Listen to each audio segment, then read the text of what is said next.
Como Beleza, diz, Gabriel? beleza.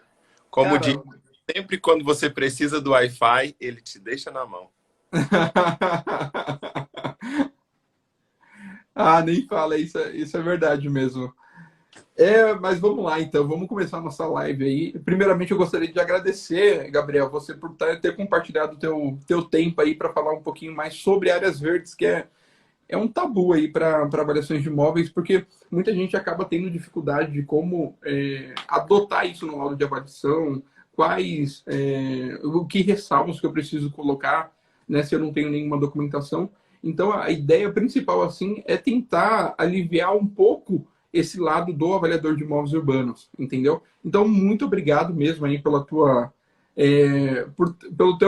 o convite, você ter aceitado o convite. Valeu mesmo, muito obrigado. Para quem não conhece, o Gabriel Figueiredo é um engenheiro agrônomo, ele faz parte do nosso grupo de estudo, é um parceiraço aqui nosso da IEA Engenharia, né? Ele tem contribuído bastante com a gente, é um fera no assunto.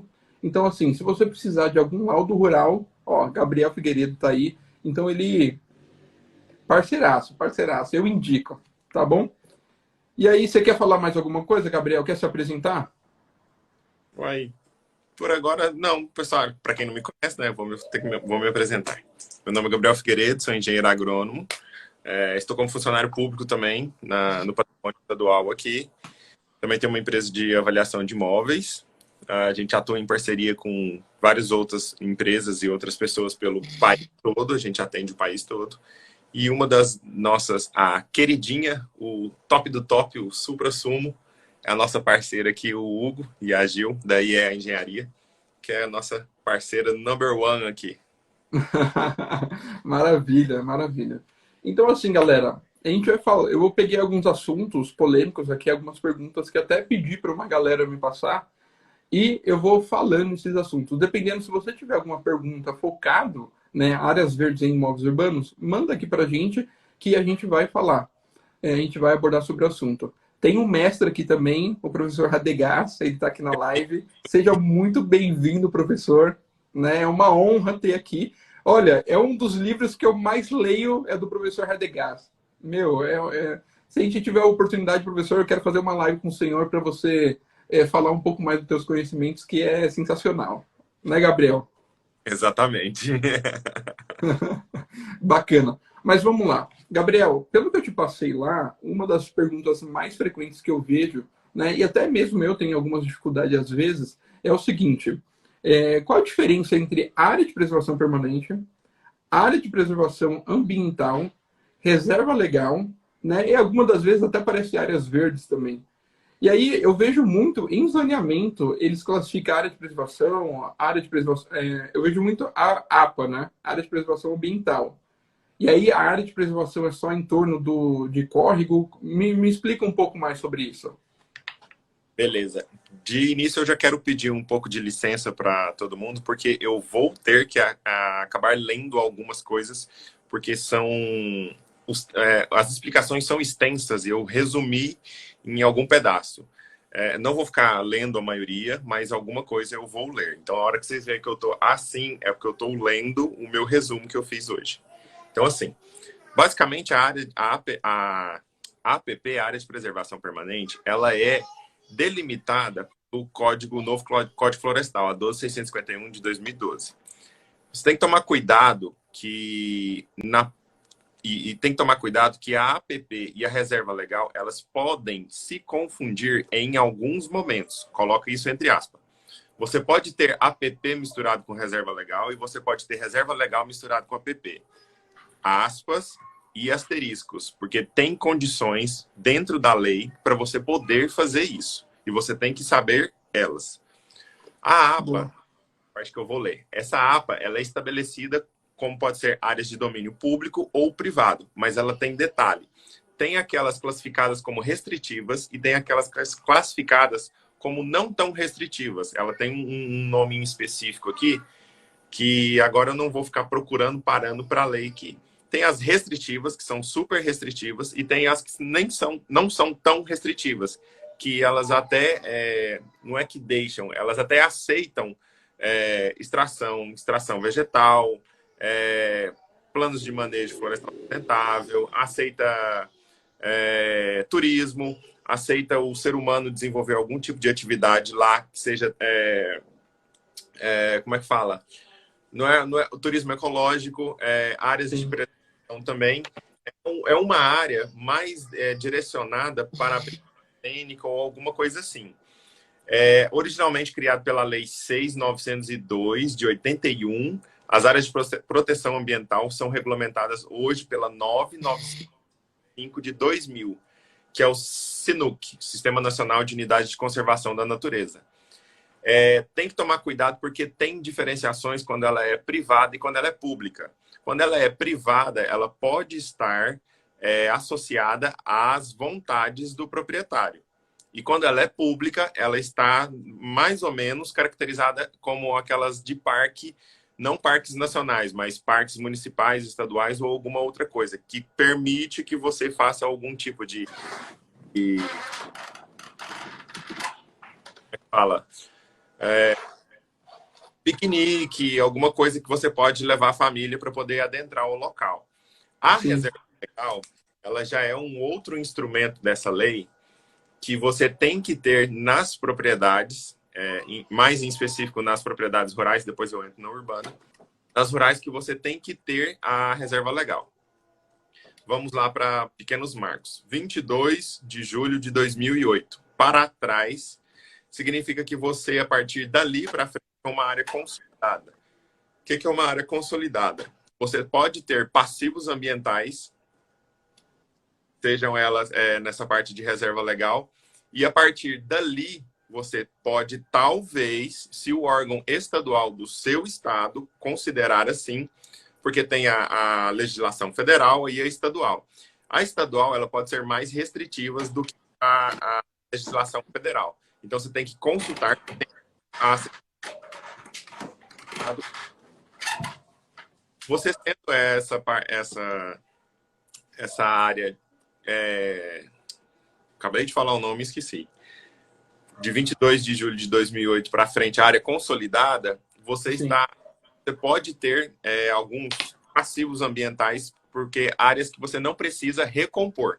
Se você for para trás, no caso, né? Se você for para frente dessa data, você precisa recompor APP, reserva legal e todos os passivos ambientais, porque você não é considerado área consolidada. A reserva legal, ela é instituída nas áreas de floresta amazônica, nas áreas desse bioma amazônico, você precisa ter 80% da sua área como área de reserva. Nas áreas de cerrado, 35%. E nas demais áreas de pampas e campos gerais, 20%. Mas você tem que ter um detalhe, que se você estiver no bioma amazônico e você quiser fazer plano de manejo de floresta sustentável nessas áreas de reserva legal, você pode fazer até 50%. Mais do que isso não é autorizado. Outro detalhe é que se você for área consolidada no cerrado, você pode 20%. Não é necessário os 35%. E os demais são 20%. Entendi. Não, legal, legal. Né? E isso que o que você comentou realmente é muito comum e eu vejo, principalmente quando a gente vai fazer algum método involutivo de algum empreendimento.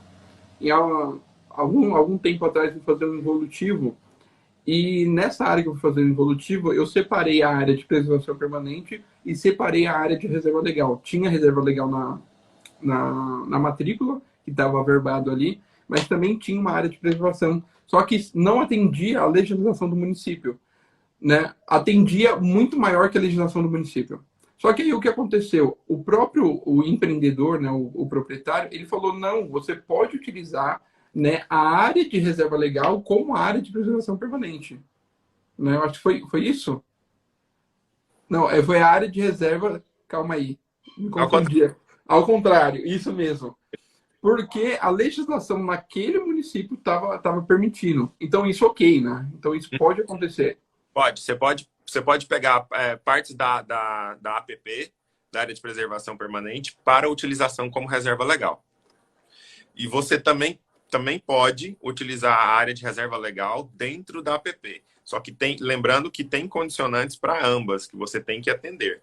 Mas o mais comum é você tentar jogar a área de reserva legal dentro da APP, porque elas já ficam juntinhas ali, aglutinadas em algum cantinho, algum curso d'água ali na propriedade, e fica mais fácil para todo mundo, e você tem mais área aberta, que a gente fala para a área rural, e mais área passível para construção ou desenvolvimento de alguma atividade na área urbana ou expansão urbana. Sim, legal. Beleza, bacana. E me diz uma coisa, até o Felipe já mandou uma pergunta aqui, ó. Ele falou: bancos aceitam terrenos com APP como garantia para financiamento habitacional? Você sabe me dizer isso? Olha, inclusive até o Marcelo estava falando mais cedo sobre isso daí, você viu? Foi Vi, extremamente nossa, a fala, sensacional. Muito bom. eu gostei muito. Então, assim, bancos podem aceitar? Podem. Agora, vamos aos poréns, que sempre tem asterisco. Áreas de APP normalmente vão ser classificadas como classe de capacidade de uso 8, as mais baratas. Então, assim, tem bancos que não vão aceitar justamente pela dificuldade de vender isso. Porque se você tem uma área que é APP, ou você vai comercializar isso como área de APP. Como que eu vou comercializar uma área de APP para uma outra pessoa ou uma outra propriedade que tem a sua outra área ou sua outra fazenda totalmente regular? Como que eu vou jogar uma área de APP no mercado? Você fica restrito a vender essa área se ela tiver aglutinação de reserva legal dentro de APP para pessoas que estão querendo recompor a área de reserva legal em outra matrícula. Então, Sim. assim, o mercado ele é extremamente baixo. O banco pode aceitar? Pode. É muito difícil. Porque depois, para o banco vender isso, ele tem um cliente, que é alguém que está querendo fazer algum tipo de recomposição. Ou Sim. área. Outra coisa é o seguinte, né? Quando a gente acaba pensando nisso, o banco também tem um departamento de engenharia que vai analisar o laudo de avaliação e vai analisar o risco do ativo dentro da carteira do imóvel. Então, assim, Felipe, imagina se você é um engenheiro do próprio banco. Você aceitaria esse laudo? Você aceitaria esse imóvel? Então, você pode pensar dessa maneira também. Eu atuei muito com instituições privadas, tá? Então, assim, dependendo do porte do imóvel, ou dependendo do percentual da área verde que incide sobre o imóvel, eles aceitavam, sei lá, 20, 10, 15%, eles aceitavam. Agora, quando o percentual da área verde, né, a área de reserva legal, era muito alta, né, e eles conseguiam ver, né, a gente conseguia identificar que o público-alvo para aquele imóvel seria muito restrito, aí ele começava a baixar a bola, ele declinava com aquele imóvel. Né? Então, isso vai ser muito comum, tá? Então, praticamente a parte da engenharia interna, o engenheiro lá do banco que vai identificar se vale a pena ou não entrar com esse ativo dentro da carteira dele. Beleza? Tem uma pergunta do André lá para cima.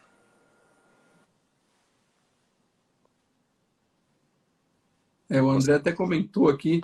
Ele já até mandou duas mensagens aqui, o André. Foi. Tem uma lá em cima de Mata Atlântica e uma de agora. Vamos lá, vamos começar com essa aqui que a gente perdeu a outra, André. Se você puder encaminhar novamente, a gente agradece.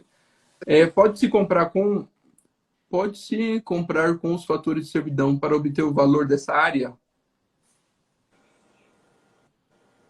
Você conseguiu entender? Será que pode se comparar? Eu acho, pode comparar com os fatores de servidão para obter o valor dessa área? Como se fosse uma servidão, as restrições de edificar poderíamos considerar assim? Eu acho que esse comentário foi do mesmo do Marcelo. Galera, outra coisa, tá acontecendo um seminário de avaliações rurais, o primeiro seminário internacional de avaliações rurais. Tá excelente. Nossa, até o Matheus Navarro, ele mandou aqui que foi excelente a palestra do Marcelo Rossi. Realmente foi. Tirou todas as dúvidas em relação à documentação de imóvel, vistoria, um monte de coisa relacionada às instituições que fazem garantia bancária.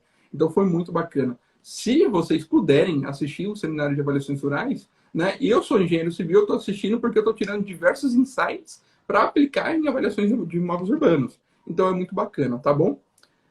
E aí, Gabriel, você quer que eu faça uma outra pergunta ou você consegue responder a dele? Pelo que eu entendi, ele está falando que se pode comparar com alguns fatores de servidão para obter o valor da área. mas eu ainda não consegui entender. Tentei interpretar de outra forma. André, se você conseguir reformular aí para a gente, pode fazer um texto maior. Sim, sim, beleza. Então, Obrigado. outra coisa que eu pontuei aqui, Gabriel, foi o seguinte, né? Em áreas de expansão urbana, né, a gente consegue ver que tem muitas áreas rurais que passam para urbano, só que nós, como engenheiros civis, a gente precisa tomar o cuidado em relação à reserva legal, em relação à área de preservação permanente, porque eu vejo que alguns imóveis não têm a reserva legal averbada no imóvel, né? E aí começa a complicar um pouco. E aí você vai fazer a vistoria, o imóvel não tem reserva legal, a gente não consegue identificar. E aí, o que eu faço?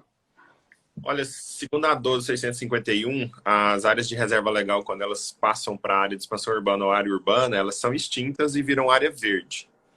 As áreas de APP, quando elas passam para a área urbana, elas ainda continuam sendo áreas de APP regidas pela 12.651.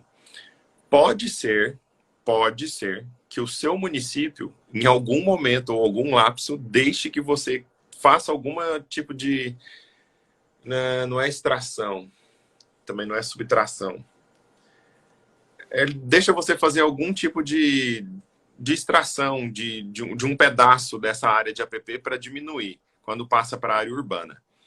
Tanto que você vê as marginais ou alguma outra coisa assim, aquelas canalizações de córrego, aquelas coisas que são tudo APP e vira avenida, vira marginal, vira... Sim, Então, assim, o município ele acaba fazendo algumas coisas que não são tão interessantes para a área de APP.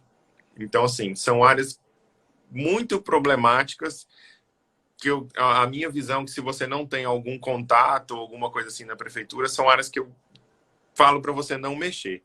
Tenta não mexer com isso. Tem uma... entendi. Mas calma aí, só para finalizar esse assunto. Então, se a minha área estiver livre, né, não tem nada de reserva legal, e eu tiver uma verbação lá de 20% de reserva legal na minha matrícula, eu preciso procurar o quê? Tipo, na prefeitura? Eu vou na prefeitura, vejo. Quando o plano diretor passar ela para expansão urbana ou para área urbana, automaticamente ela vai virar área verde. Ah, sim. Vai virar área verde. Só que essas áreas verdes dentro dos municípios, elas podem ser utilizadas para parque, para aqueles conjuntos de musculação ou atividade física que tem, fazer algum quiosque lá no meio, área para piquenique, área para acampar, alguma coisa assim. Já pode ter o uso do homem, que a gente fala assim, já pode ter o uso nessas áreas bem mais liberadas do que como se fosse uma área de reserva legal ou principalmente uma área de APP. Ah, então se eu for na prefeitura, eu consigo tranquilamente, dependendo alguma documentação que eu consiga suprimir essa área verde, ou até mesmo me dizer o que que ela o que eu posso fazer com ela. Sim, Ou não. a supressão de redução dessa área não é complicada. Você consegue fazer isso. Por exemplo, você tem uma área de, vamos colocar 10 hectares e você tem 2 hectares de área de reserva legal. Você consegue fazer uma diminuição dessa área que agora é área verde? Consegue. Isso é bem mais fácil quando você passa ela para expansão urbana ou área urbana. É bem mais tranquilo. A supressão Legal. total é um pouco complicada, porque os novos projetos sempre pedem área verde, né? É, verdade, verdade. Então, o André, ele mandou aqui também. O valor pode ser comparado como se fosse precificar uma área de servidão. Aí ele colocou exemplo, uma área de 1.000 metros quadrados de APP dentro de uma área maior de 100 quilômetros quadrados. O que ele está comentando aqui? Ele está falando assim: eu posso comparar uma área de preservação permanente conforme uma servidão, usando o exemplo da tabela de Felipe Westin. Esse Felipe Oeste eu conheço. Eu ainda... Repete a pergunta aí, Hugo. Eu acho, se eu não me engano, é o seguinte: eu posso comparar essa área de preservação permanente conforme uma área de servidão? Se essa área de preservação permanente ela pode se comparar como uma área de servidão, Isso. É hum, isso, André?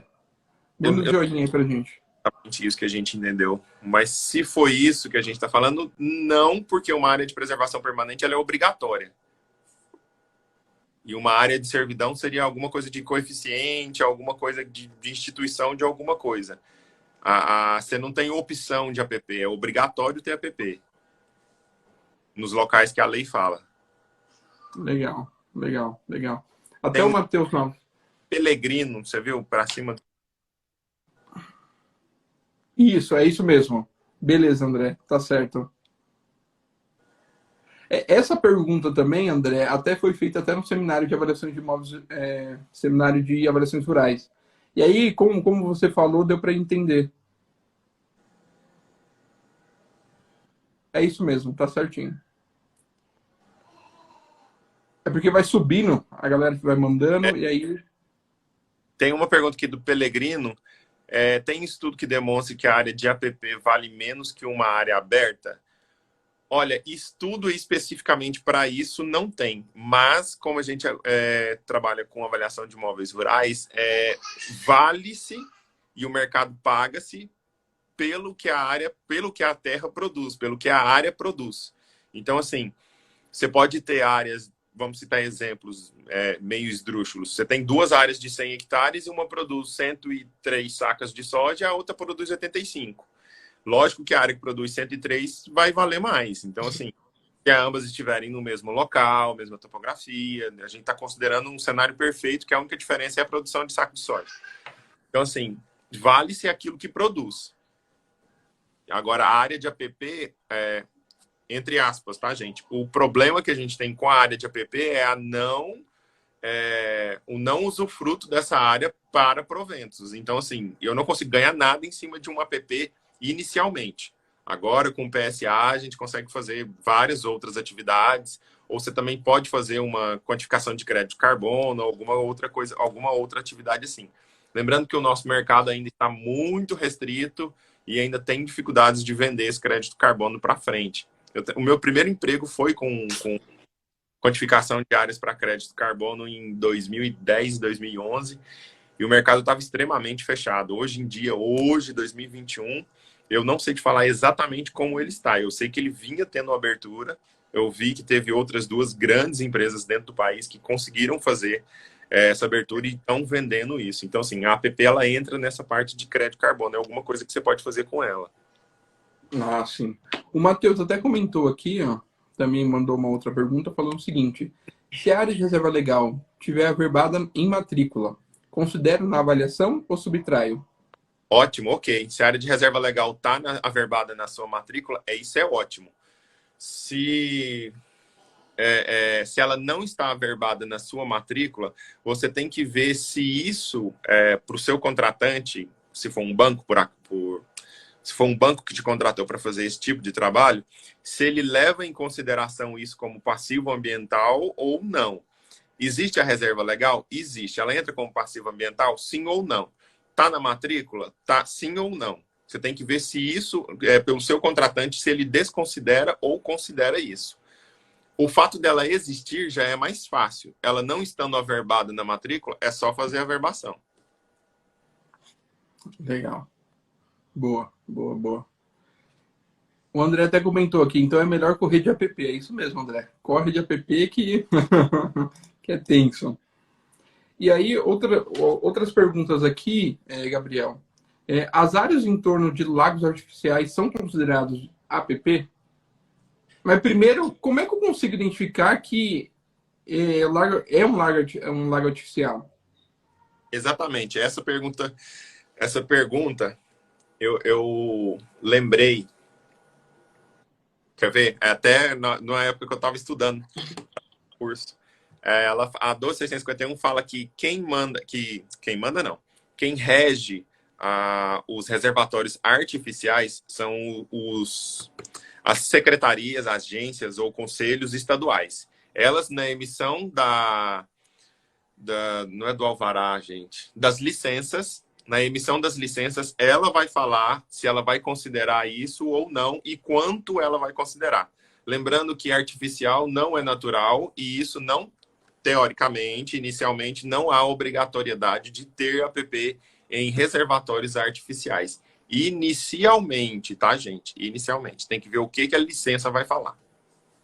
É porque há um tempo atrás também, né? Eu fiz uma avaliação que tinha. O cara falou, não, eu que construí porque eu queria um lago para peixes, né? E aí, beleza, ele construiu. E aí, como é que eu posso, né, entender? Primeiro que eu não sabia se era artificial ou não. Então, ele que falou que era artificial.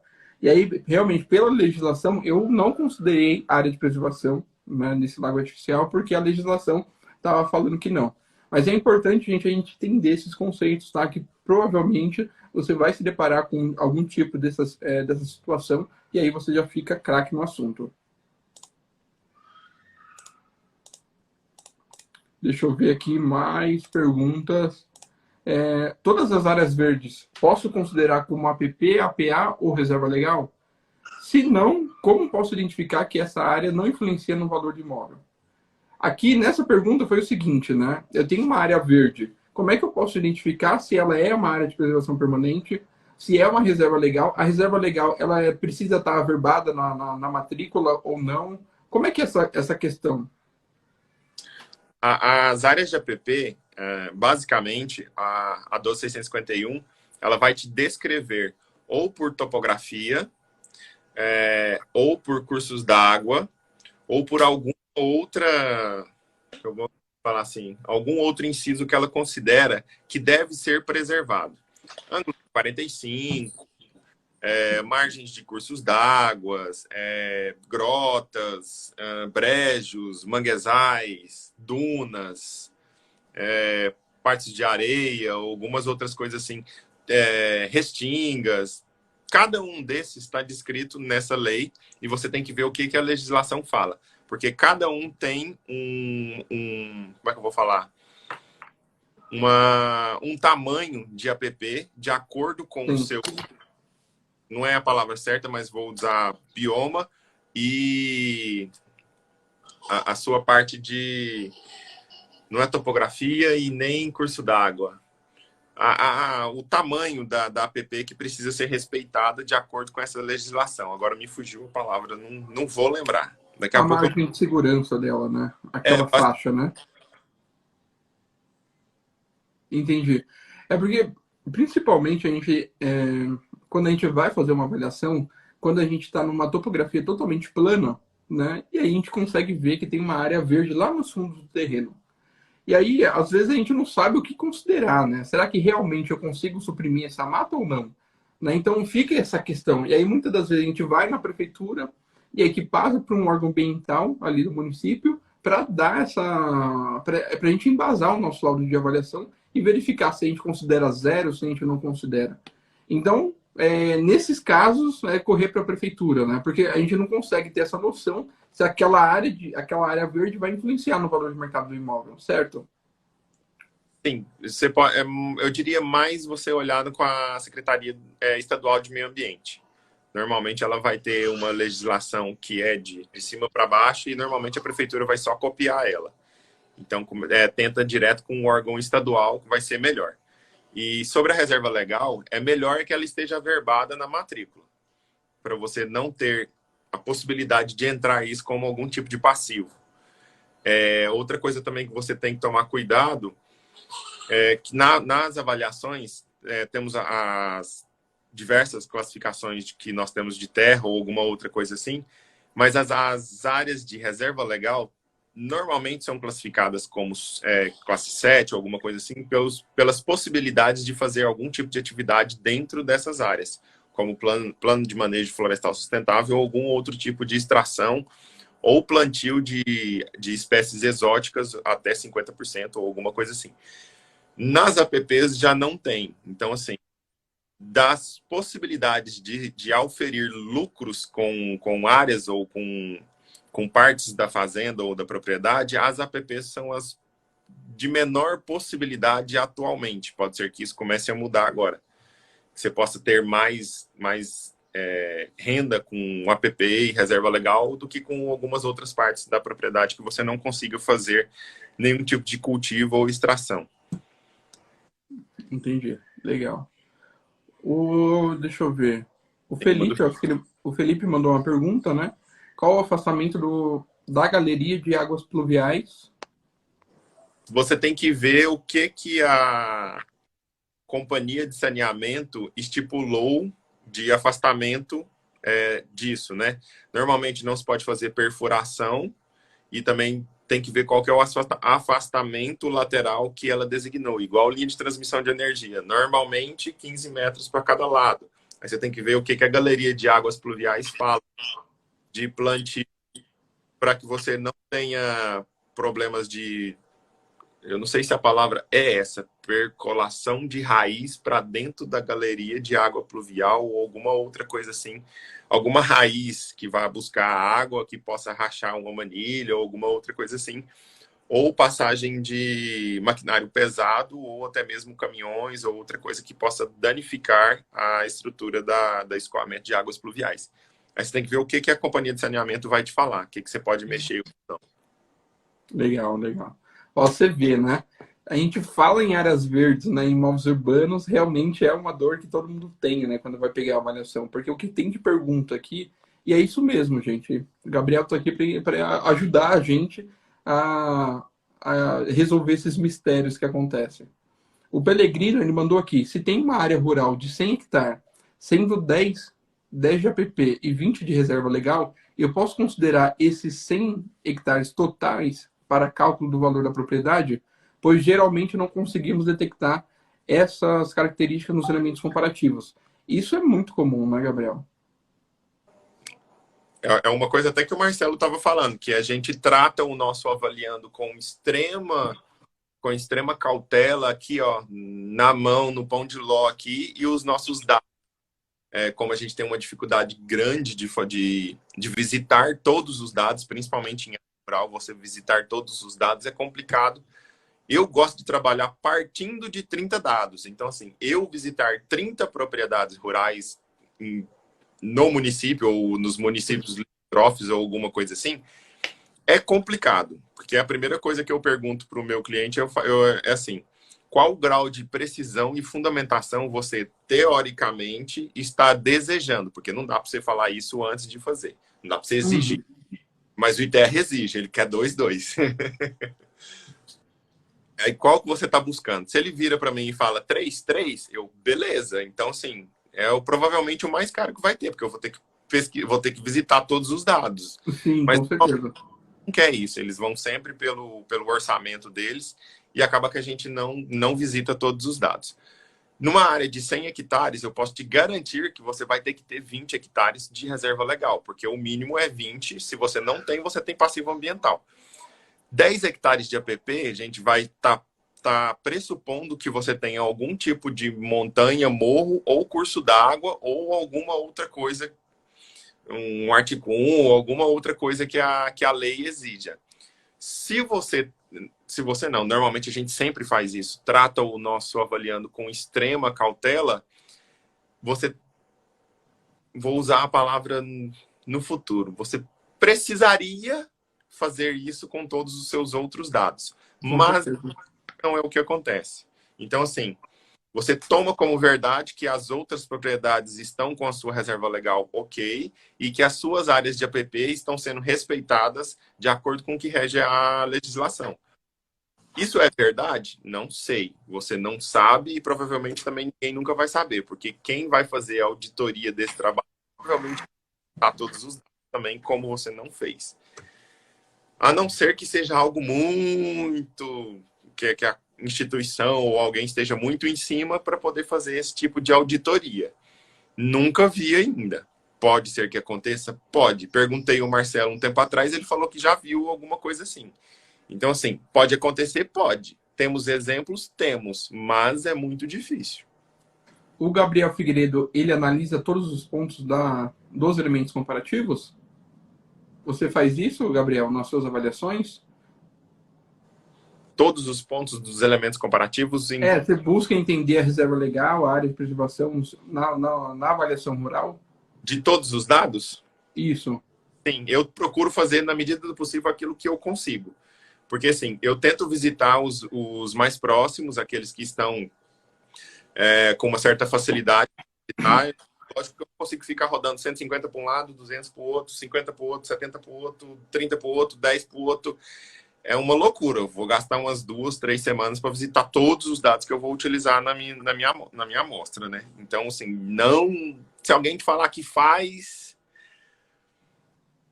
provavelmente cobrou uns 30, 40 mil para fazer um round de avaliação. Então, assim, aí eu acredito.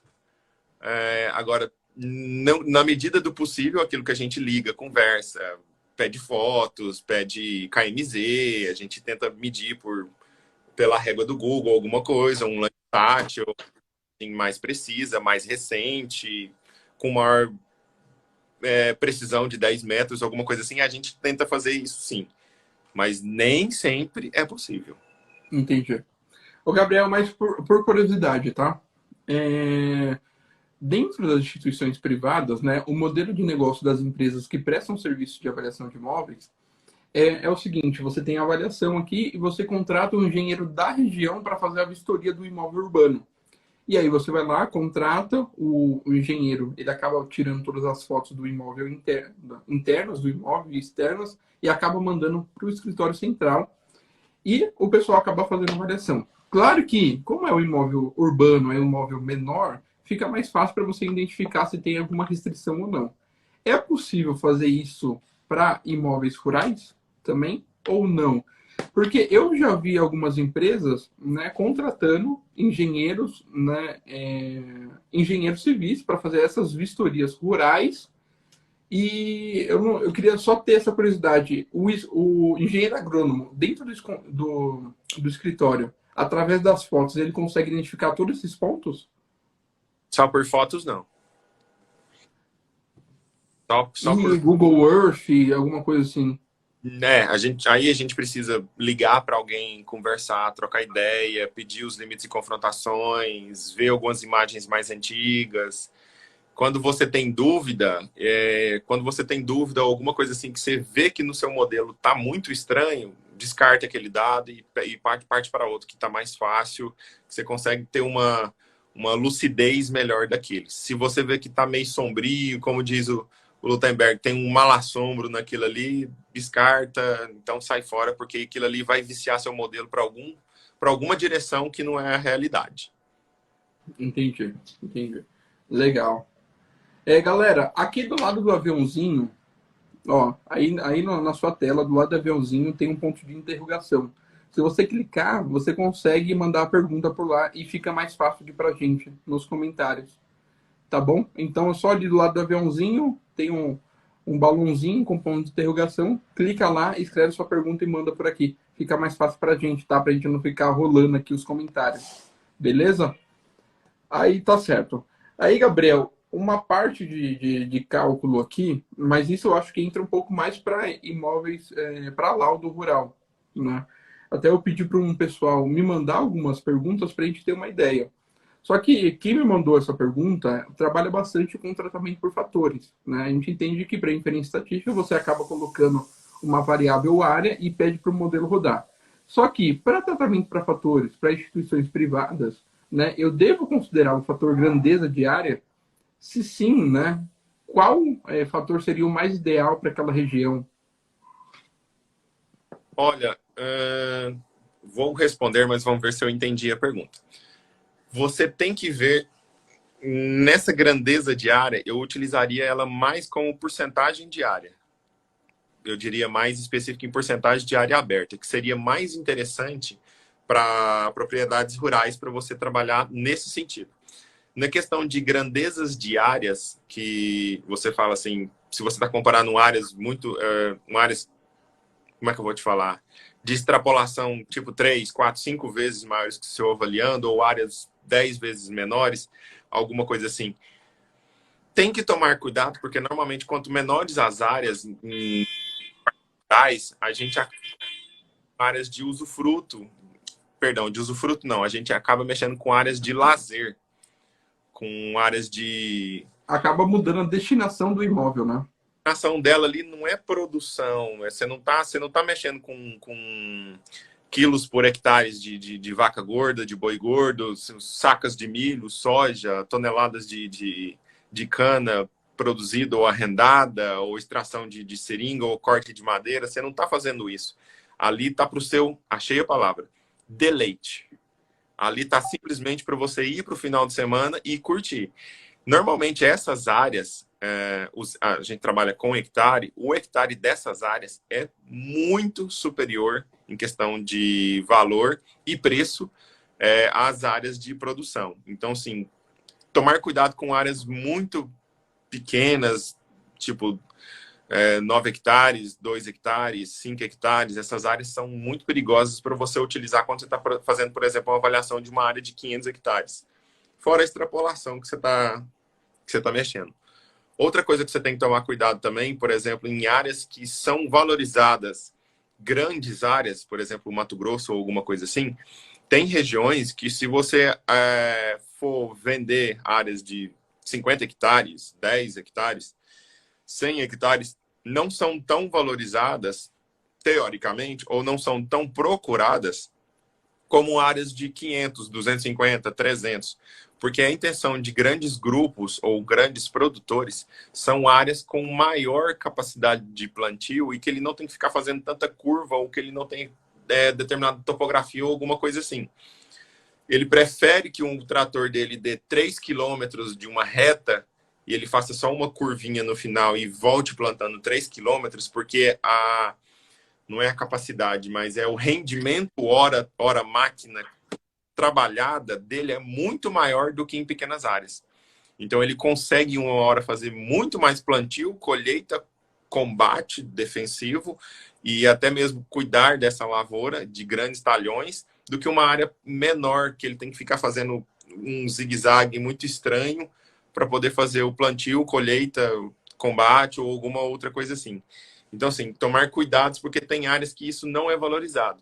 Mas quando a gente cai lá para o sul do país, por exemplo, no Paraná, é muito comum áreas de 10 hectares, 5 hectares, 16 hectares, 20, 30, essas pequenas áreas que fazem composições de outros grupos, cooperativas ou, não vou te falar, concessões ou alguma outra coisa assim, ou simplesmente cooperativas. É muito comum eles fazem esse plantio em várias matrículas de vários produtores e no final divide pela área de cada um, né? Sim, sim. E ainda assim, né? Você acaba falando 15 hectares, 30 hectares, é uma área pequena. Para quem está acostumado a fazer avaliação de imóveis muito menores urbanos, 30 hectares é coisa pra caramba, né? Então para quem está acostumado a fazer avaliação rural com 30, 500 hectares, né? É muita coisa, né? Você precisa percorrer ainda por todo o imóvel para verificar as delimitações dele, então é uma vistoria um pouquinho maçante às vezes, né? Sim. Quanto maior a área, mais detalhes. Eu costumo falar assim, a dificuldade de um laudo de avaliação de área rural, ele pelo detalhe. Você tem que trabalhar no quesito cobrança mesmo, você cobra pela dificuldade e não pelo tamanho. Porque, assim, você pode muito bem avaliar uma área de 20 mil hectares e a área está toda sem desmatar, bruta lá, nem tem terra nua, para te falar a verdade, está toda bruta. Então, assim, e uma área que você pode pegar uma área de 10 hectares, que eu já peguei uma área de 76 hectares em Rio Verde ali, que o cara fazia cana, soja, milho, leite e engorda, com cria e recria. Então, assim, foi uma área extremamente complicada, difícil pra caramba, que tive que fazer levantamento de um monte de coisas, demorou pra caramba, e era uma área de 76 hectares. Muito pequena, só que o cara aproveitava tão bem a área dele, mas tão bem a área dele, inclusive a área dele nem tinha curso d'água, pra você ter noção. Era beira de rodovia, não tinha curso d'água, e ele tinha pivô, porque ele tinha furado o poço artesiano. Ele conseguia fazer extração e distribuir para tudo dele era suprido. E era uma fazenda incrível de 76 hectares. E você vê grandes fazendas, por exemplo, uma que eu fui fazer no oeste da Bahia de 3 mil hectares, ela era 3 mil hectares de soja, não tinha benfeitoria, não tinha nada, era 3 mil hectares de soja. Então, Aí assim, fica muito mais fácil, né? é bem mais fácil. Não é o tamanho que te complica, é a dificuldade mesmo. Entendi. Legal, legal. Realmente, se a gente for começar a abordar aqui a avaliação rural, aí já sai um pouco da civil aqui, a gente vai deslumbrar um mundo totalmente diferente, né? E aí, Gabriel, se alguém tiver mais alguma pergunta, galera, manda aí pra gente, tá bom? Deixa eu ver aqui. O que que eu, nessa questão de linha, né, desse laudo rural ainda, quais são os principais pontos que eu devo considerar em um laudo rural? Para eu ter uma ideia, para a gente ter uma ideia. Cara, tem gente que. Como é que eu vou te falar assim? Tem gente que fala que o principal fator de uma área rural é curso d'água. Eu não concordo. Eu acho que o principal fator de uma área rural, porque curso d'água hoje você pode furar poço. É muito fácil você furar poço artesiano. É caro, mas você consegue contornar. Agora, coisas que você não consegue contornar. Pedregosidade em solos. Você está num solo cheio de floração rochosa, cheio de pedregulhos e pedriscos, e você vai fazer o quê? Catar? Eu já vi uma área que catou, mas o cara gastou muito. Então, assim, uma área, o principal para mim seria o solo. Seria a classe de capacidade de uso do solo mesmo e precipitação. Porque normalmente os plantios são de sequeiro e plantio na época de chuva. Para mim seria o solo, porque o resto, praticamente, eu acho que você consegue contornar muita coisa. Distância, caminhão tá aí para isso, armazenador tá aí para isso, água, furar poço, acesso também você consegue fazer qualquer coisa, melhor estrada, constrói ponte. Então, assim, eu vejo que é uma coisa que foge ao seu domínio é aquilo que Deus já criou e que você não consegue remover. Fora isso, eu acho que você consegue mexer em tudo. Legal, legal. Eu recebo bastante pergunta e eu queria ter um pouco mais de noção para responder. E é o seguinte, terra nua. Eu recebo muita pergunta sobre terra nua, né? Fazer avaliação com valor de terra nua. O que que seria isso? Bom, tem dois conceitos. Um é o que é o terra bruta, que eu falei. Terra bruta é uma área com vegetação nativa ou recomposta, dependendo daquilo que é considerado recomposto pela legislação federal, uma coisa, pela estadual pode ser outra. Vegetação recomposta que não está desenvolvendo nada. Entendeu? Normalmente ela vai ter algum capim natural, um jaraguá ou alguma outra coisa assim, e não está sendo explorada economicamente por ser uma área bruta. Terra nua, ela é a extração, é um evolutivo ao contrário. Você pega um modelo de evolutivo, quando você Certo? faz a composição de todas as benfeitorias no solo, do solo, e as outras benfeitorias reprodutivas e não reprodutivas acima do solo ou para deleite do proprietário. E a terra nua é o contrário disso. Você faz a subtração de tudo isso para chegar no valor de terra nua. Muito utilizado para cálculos de imposto, principalmente o ITR, que é o Imposto Territorial Rural, que é cobrado pela Receita Federal. Você faz toda a extração de adubação, de calagem, de fosfatagem, de gessagem, de tudo que você já jogou no solo e a abertura, e você traz ela você traz ela para a área de terra nua. Entendi. Então eu tenho o valor do imóvel, eu retiro o valor das benfeitorias reprodutivas e não reprodutivas. Isso, tira tudo. E aí você tem a terra nua. Ah, entendi. Entendi. Legal, bacana. Porque essa pergunta é muito comum, né? E principalmente alguns bancos, ele faz avaliação, né? Ele pede o laudo de avaliação de garantia bancária com um valor de terra nua. Então eu preciso desconsiderar todas as benfeitorias reprodutivas e não reprodutivas. Beleza? O André aqui está perguntando, ó. Uma área depois de um grande tempo plantado eucalipto, ela fica improdutiva? Fala-se que o eucalipto suga muita água do solo. Olha, essa do eucalipto sugar muita água do solo, eu vejo também como aquela que o pessoal fala que arrendamento para cana estraga a área. Não é que o arrendamento para cana estraga a área. Normalmente você faz um contrato de 5, 6 ou 7 anos. Nos primeiros anos, a indústria, a esmagadora, ela vai fazer as adubações, as correções, tudo certinho na sua propriedade, porque ela quer picos de produção nos primeiros anos.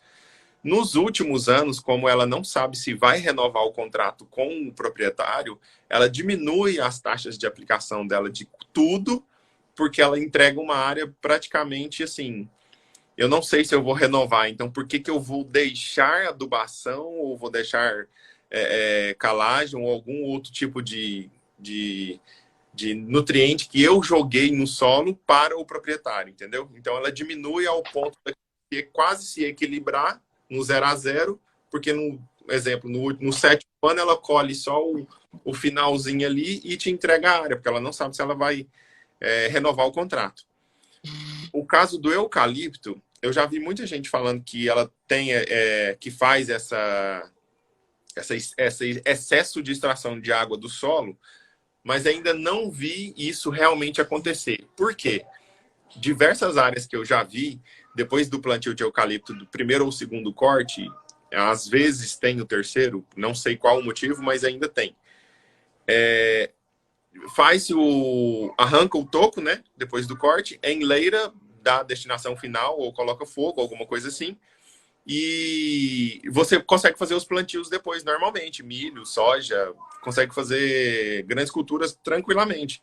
Não tem esse problema de excesso de extração de água nessas áreas. Eu ainda não vi comprovadamente em loco isso acontecer. Eu já vi ao contrário. Simplesmente arranca e põe outra cultura e desenvolve normalmente.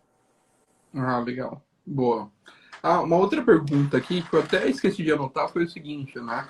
Quando eu estou com uma área urbana, né, e eu preciso de um laudo ambiental, né, para eu identificar o que tem ali, se eu consigo suprimir ou não a minha mata, aquela área verde, eu procuro qual profissional? Um engenheiro agrônomo seria o melhor, ou um engenheiro ambiental, ou teria algum outro profissional que poderia me ajudar nesse sentido?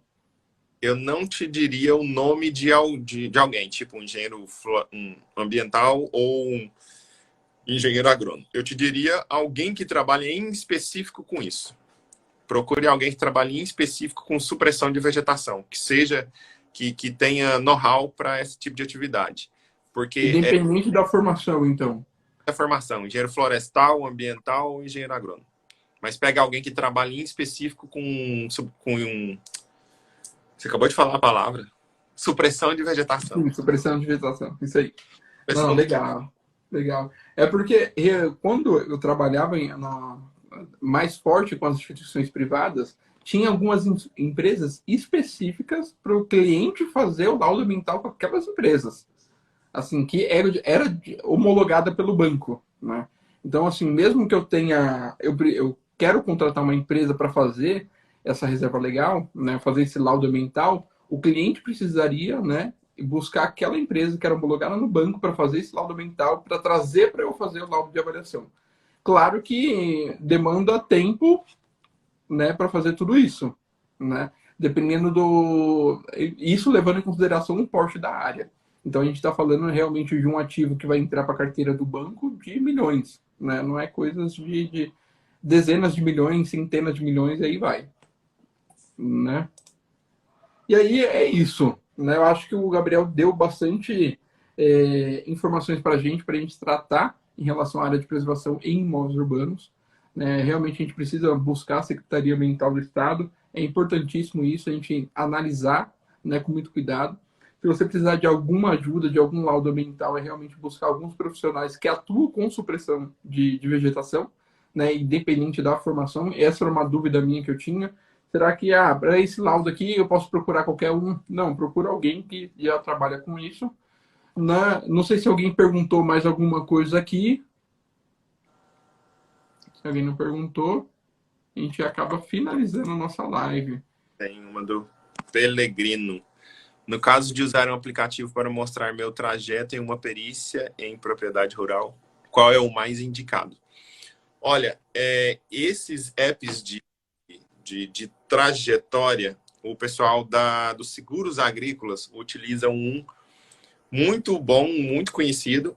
Agora eu não estou me recordando na cabeça, eu tenho ele no meu celular, eu vou te mandar no seu direct aqui o nome desse aplicativo. E tem um outro também que é muito bom para fotos, com coordenada geodésica, direção, altitude, que é muito importante para a gente, para germinação de semente, e ele te dá as coordenadas que você consegue colocar em UTM, graus, segundos, você consegue mexer lá um Pô, monte que de... legal.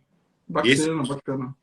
melhor que eu acho desse app, que você consegue colocar aqui, assim, nele, alguma coisa, ou quando o celular está deitado, você consegue colocar a logo da sua empresa. Então, todas as fotos que você bate tem coordenadas geográficas e a logo da sua empresa, a direção que você tirou, altitude. Dá para você colocar até um mapinha do Google, se você estiver numa área que está pegando 4G, 3G, ou alguma coisa assim. Então, assim, fica bem completinho, bem interessante. Eu só uso esses apps agora. E é muito Ô, interessante, Gabriel, mostra onde que você andou. ótimo, ótimo. Posta isso no seu story que eu vou repostar aqui também no meu. É muito importante isso, né? Eu peguei e já fiz uma avaliação de, olha, eu acho que eram 100 lotes, né? Só que não fui eu que fiz a vistoria. Quem fez a vistoria foi um parceiro.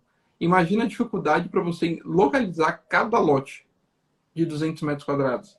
Então, assim, se você tem um aplicativo desse, já ajuda pra caramba, né? Sim. Porque já está georreferenciada a foto, então fica muito mais fácil. Eu uso bastante que quando eu vou em campo, por exemplo, assim, eu sou bom de me localizar no Google. Eu falo assim, a saída para tá, achei a fazenda. Mas tem algumas que você não consegue achar. E quando você tem a coordenada, você joga e você, direto, reto, rapidão. Bacana, legal. Gente, vamos fazer o seguinte: se vocês tiverem alguma dúvida relacionada à avaliação rural, áreas verdes em imóveis urbanos, né? O que vocês fazem? Manda aqui para o meu direct ou manda para o Gabriel Figueiredo também. Que qualquer coisa, na próxima semana a gente faz uma outra live com o maior prazer aqui para a gente trazer mais assuntos voltados e sanar todas as dúvidas. Dependendo qual seria a melhor forma de colocar no modelo isso, sei lá qual seria o percentual para eu adotar para a área verde, será que eu zero ou não? E eu vou te falar uma coisa: tudo isso que a gente está falando aqui, a gente falou no nosso grupo de estudo, certo, Gabriel? Ó, a gente está há 2 semanas praticamente falando, abordando sobre áreas verdes, né, no grupo de estudo. E o grupo de estudo acontece todas as segundas-feiras, às 20 horas, é gratuito. Hugo, mas eu sou recém-formado, eu posso entrar? Claro que pode. Eu sou formado em engenharia civil, engenheiro agrônomo. Meu, só vem. Só vem, não tem limitação nenhuma, certo, Gabriel? Beleza. Aqui o João Paulo colocou aqui, ó, o GeoTracker para você ver aonde você andou na propriedade e o timestamp é aquele que tem, você coloca a sua logo e ele te dá as fotos com posições. O nome tá aqui Legal. no final dos comentários aqui do João Paulo do Amaral. Legal, João. Muito obrigado por compartilhar, viu? Muito bacana isso. Mas é isso aí, então, galera. Então, essa foi a nossa live falando sobre o tema, né? Áreas verdes em imóveis urbanos. É muito enriquecedor isso, porque é uma dificuldade do avaliador de imóveis, porque são situações que a gente não se depara todos os dias. E quando a gente se depara, a gente pena um pouquinho para fazer o laudo de avaliação, certo? Então, se vocês tiverem alguma dúvida, só manda para a gente, né? Que qualquer coisa a gente faz uma outra live falando sobre o assunto. E também, todas as segundas-feiras, às 20 horas, a gente tem o nosso grupo de estudo. É super fácil de participar. Aqui, quando finalizar a live, eu vou fazer um post do Telegram. Você clica lá, acessa o Telegram. Na segunda-feira, próximo das 20 horas, a gente manda o link, você acessa e participa junto com a gente no Zoom.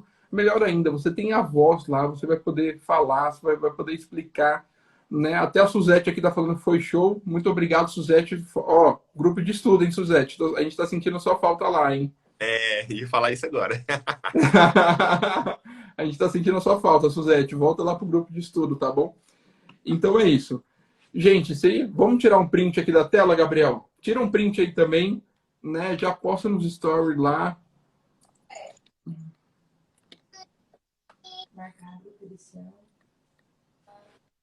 Aí, Calma aí, o meu não foi, não.